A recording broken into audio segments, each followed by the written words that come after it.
नमस्कार, अपना बिहार देख रहे हैं आप। आपके साथ मैं हूं शिप्रा झा। दिल्ली से बड़ी खबर है, जहां सीएम नीतीश कुमार की केजरीवाल से मुलाकात हुई है।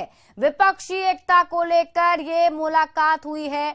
आपको बता दें, डिप्टी सीएम तेजस्वी यादव भी सीएम नीतीश कुमार के साथ थे और सभी नेताओं ने मुलाकात करने के बाद केंद्र सरकार पर हमला बोला है। संविधान को कुचलने का आरोप केंद्र सरकार पर नेताओं ने लगाया है। आपको बता दें कि 2 दिन के दौरे पर मुख्यमंत्री नीतीश कुमार दिल्ली में हैं और अभी उनकी मुलाकात सीएम केजरीवाल से हुई, जिस मुलाकात के बाद उन सभी नेताओं ने केंद्र सरकार पर बड़ा हमला बोला।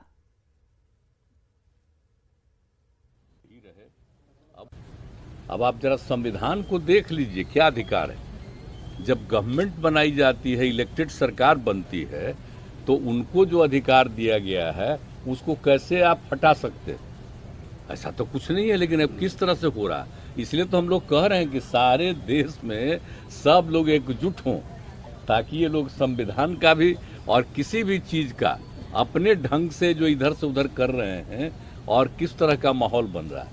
आप दिल्ली में इनको लोगों ने किस तरह से बहुमत दिया है और किस तरह से सब लोग साथ हैं, और हम लोग इस बात को मानते हैं कि काम कर रहे हैं, बहुत अच्छा काम कर रहे हैं। और उसके बाद सुप्रीम कोर्ट का भी फैसला हो जाए तो राज्य सरकार को जो अधिकार है काम करने का, उस काम को रोक दिया जाएगा।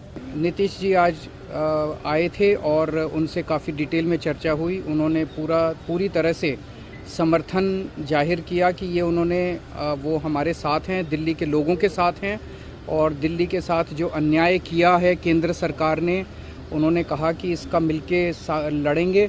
और मैंने उनसे निवेदन किया, अभी वो पूरे देश के अंदर विपक्ष को एकत्रित करने में जुड़े हुए हैं। मैंने उनसे निवेदन किया कि अगर सारा विपक्ष इकट्ठा हो जाता है, नॉन बीजेपी सारी पार्टियां इकट्ठी हो जाती हैं, तो एक तरह से राज्यसभा के अंदर अगर ये इसको बिल के रूप में लेके आते हैं तो इसको बिल के रूप में हराया जा सकता है राज्यसभा के अंदर। आज की मुलाकात खास तौर पे इसलिए है कि जो लोकतंत्र है, लोकतंत्र में चुनी हुई सरकार को जो अधिकार मिले हैं और जिस प्रकार से जो नॉन बीजेपी स्टेट में जिनकी भी गवर्नमेंट है, बीजेपी लगातार उनको तंग कर रही है, परेशान कर रही है। तो जो परेशानी अरविंद केजरीवाल जी झेल रहे हैं, हम यहाँ पूरी तरीके से इनको समर्थन देने आए हैं कि इनके साथ अन्याय कर रही है केंद्र की सरकार।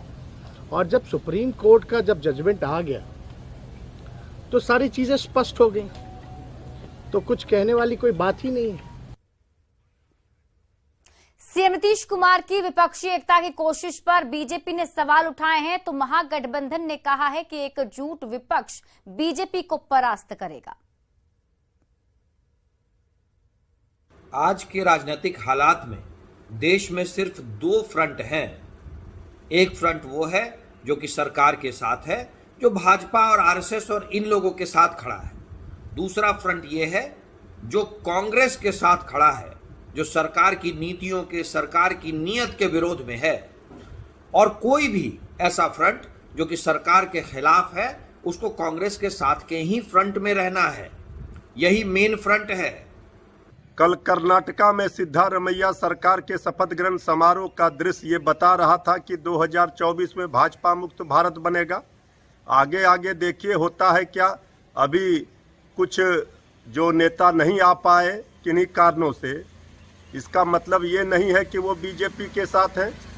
कुछ पार्टियों को निमंत्रण नहीं गया, लेकिन आने वाले दिनों में वो भी पार्टियां साथ होंगी। कि नीतीश कुमार जी लगातार इस मुहिम में लगे हुए हैं, सकारात्मक परिणाम भी सामने आ रहे हैं, सुखद तस्वीरें दिख रही हैं। सभी नेताओं का मंतव्य मीडिया के माध्यम से देश की जनता तक पहुंच रहा है। हर कोई इसी बात की वकालत कर रहा है कि यह जरूरी है कि विपक्ष के सभी दल एकजुट होकर 2024 के चुनाव लड़ें, ताकि मुद्दों पर चुनाव हो, जनता के हितों में चुनाव हो और 2014 वाले 2024 में नहीं आ पाए। कर्नाटक के शपथ ग्रहण समारोह के बाद नीतीश जी का मेन फ्रंट का सपना पूरी तरह चकनाचूर हो गया है। नरेंद्र मोदी जी के व्यक्तित्व के सामने इस देश का विपक्ष धराशायी हो चुका है। नीतीश जी को अब शिवानंद तिवारी जी की बात माननी चाहिए और उन्हें संन्यास आश्रम में जाकर अपना बाकी समय गुजारना चाहिए। अब उनके पास इसके अलावा कोई दूसरा विकल्प नहीं बचा।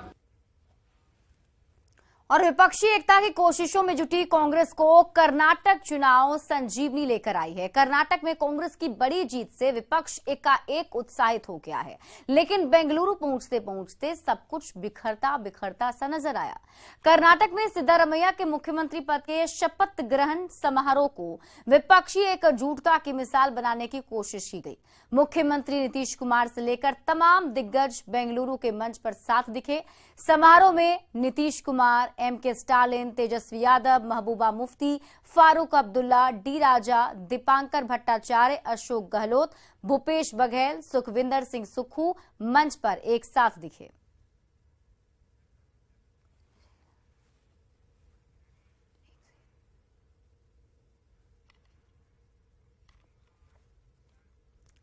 तो नीतीश कुमार के मेन फ्रंट में गैर कांग्रेसी कैसे आएंगे, अब इस सवाल को समझना बहुत जरूरी है। देखिए, कुछ क्षेत्रीय दलों को कांग्रेस से कोई समस्या नहीं है। ये दल कांग्रेस के साथ मिलकर काम भी कर रहे हैं। अगर आप बात करेंगे झारखंड की, तो झारखंड में जेएमएम जो है और वो कांग्रेस के साथ है। तमिलनाडु में डीएमके कांग्रेस के साथ है। दोनों ही जगहों पर कांग्रेस जूनियर पार्टनर की तरह है और यहां इन दलों से कांग्रेस का मुकाबला नहीं है।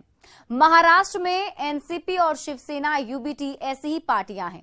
बिहार में आरजेडी और जेडीयू कांग्रेस के पाले में है, लेकिन सीट शेयरिंग में यहां कांग्रेस को निराशा मिल सकती है। यूपी में एसपी बीएसपी से गठजोड़ का फायदा कम ही मिलेगा। कर्नाटक की जेडीएस के साथ भी कुछ ऐसा ही है। कांग्रेस के लिए सबसे ज्यादा मुश्किल क्षेत्रीय क्षत्रप हैं। ओडिशा के सीएम नवीन पटनायक का संकेत स्पष्ट है। पटनायक को पीएम मोदी से कोई परेशानी नहीं है। ओडिशा में पटनायक का कोई मुकाबला नहीं है। वहीं तेलंगाना के सीएम केसीआर की महत्वाकांक्षाएं काफी ज्यादा अलग हैं। केसीआर तेलंगाना में काफी ताकतवर हैं और केसीआर ने राष्ट्रीय पार्टी बीआरएस बनाई है और बीआरएस केसीआर को पीएम उम्मीदवार मानती है। केसीआर कई विपक्षी नेताओं से मिल चुके हैं। तृणमूल कांग्रेस का भी कांग्रेस से ठीक तालमेल नहीं है। दिल्ली के सीएम अरविंद केजरीवाल की महत्वाकांक्षाएं कम नहीं है। आप पार्टी केजरीवाल को पीएम उम्मीदवार मानती है। दिल्ली और पंजाब में आप से कांग्रेस का मुकाबला है। इन क्षेत्रीय पार्टियों से कांग्रेस का सीधा मुकाबला है। तो ऐसे में इनके साथ तालमेल नामुमकिन नहीं तो मुश्किल जरूर है। विपक्षी एकता के सामने चुनौती क्षेत्रीय दलों की महत्वाकांक्षाएं बहुत ज्यादा हैं। क्षेत्रीय दलों के अपने क्षेत्रीय हित जुड़े हुए हैं। क्षेत्रीय दलों में व्यापक विविधताएं हैं। ऐसे में न्यूनतम साझा कार्यक्रम बनाना बेहद मुश्किल है। विपक्षी दलों में वैचारिक एकता का अभाव है। मोदी को निशाना बनाकर चुनाव जीतना मुश्किल है। विपक्ष में सर्वमान्य नेतृत्व का अभाव है। ज्यादातर दलों को नेता से के रूप में राहुल गांधी स्वीकार नहीं है। संसाधनों की कमी और उनका साझा उपयोग, सीटों का बंटवारा भी बेहद जटिल मुद्दा है। क्षेत्रीय दल जहां मजबूत हैं, वहां वो खुद चुनाव लड़ना चाहते हैं। अब ऐसी स्थिति में कांग्रेस को 200 सीटों से संतोष करना होगा। राष्ट्रीय स्तर पर कमजोर संगठन सबसे बड़ी समस्या है। क्षेत्रीय नेता अपने क्षेत्र में मजबूत हैं, दूसरे क्षेत्र में मजबूत नहीं है। तो ऐसे में कई सारी ऐसी चुनौती है जो अभी सामने है, लेकिन देखना होगा कि विपक्षी एकता की मुहिम किस तरीके से आगे बढ़ती चली जाती है। बढ़ते आगे, विपक्षी एकता की मुहिम पर निकले सीएम नीतीश कुमार का कांग्रेस ने समर्थन किया है। कांग्रेस विधायक प्रतिमा कुमारी ने कहा कि नीतीश कुमार की गैर बीजेपी नेताओं की एकजुटता की मुहिम पर हर हाल में सफल होगी। देखिए, माननीय नीतीश कुमार जी, माननीय मुख्यमंत्री जी जिस तरीके से पहल कर रहे हैं, उनका समर्थन कांग्रेस पार्टी शुरू से करते आ रही है। कांग्रेस के साथ जो आएंगे उनका भी स्वागत है, जो नहीं आएंगे उनका भी स्वागत है। लेकिन रही बात कांग्रेस पार्टी की और विपक्षी एकता की, तो कांग्रेस के बिना विपक्षी एकता की कल्पना भी करना बेमानी है। और जब तक सभी दलों के लोग कांग्रेस के साथ नहीं आएंगे, तब तक मोदी को उखाड़ फेंकना संभव नहीं है।